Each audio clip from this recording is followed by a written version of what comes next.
समय आगे बढ़ रहा था। त्रेता और द्वापर की स्मृतियां धीरे धीरे धुंधली होने लगीं और मनुष्यों के हृदय में एक नया परिवर्तन जन्म लेने लगा। लोग राम का नाम तो लेते थे, पर जीवन में उसका भार कम होता जा रहा था। सत्य बोलना कठिन लगने लगा और सरलता को कमजोरी समझा जाने लगा। हनुमान यह सब देख रहे थे, मौन रहकर पर जागृत होकर। वे समझ चुके थे कि कलयुग तलवारों से नहीं, विचारों से युद्ध करेगा।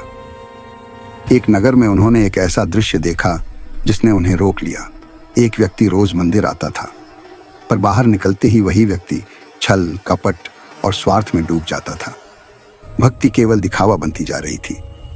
उसी क्षण हनुमान को पहली बार यह अनुभव हुआ कि कलयुग की सबसे बड़ी परीक्षा है अंदर और बाहर का अंतर। उन्होंने उस नगर को नहीं छोड़ा, बल्कि वहीं रहकर लोगों के जीवन में छोटे छोटे संकेत छोड़ने लगे। कभी किसी का झूठ उजागर हो जाता, तो कभी किसी का अहंकार स्वयं टूट जाता। लोग चकित थे। वे कहते, कुछ तो है इस नगर में, जैसे कोई अदृश्य शक्ति हमें देख रही हो। पर कोई हनुमान को पहचान नहीं पाया, और यही हनुमान चाहते थे, क्योंकि अब उनकी लीला प्रत्यक्ष नहीं, सूक्ष्म होने लगी थी। वे जान गए थे कि कलयुग में यदि वे दिखाई देने लगे तो लोग उन्हें पूजेंगे, पर उनके दिखाए मार्ग पर नहीं चलेंगे। यहीं से हनुमान का नया युग आरंभ हुआ। एक ऐसा युग जहां वे सामने नहीं आते, पर हर निर्णय के पीछे उपस्थित रहते हैं।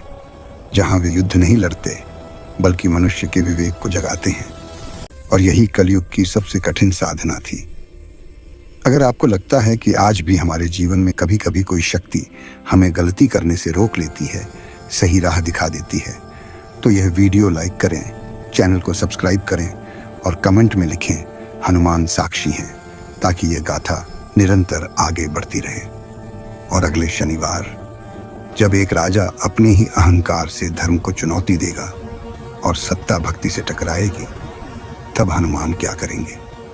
अगला अध्याय, अहंकारी राजा और हनुमान की मौन चेतावनी। अगले शनिवार।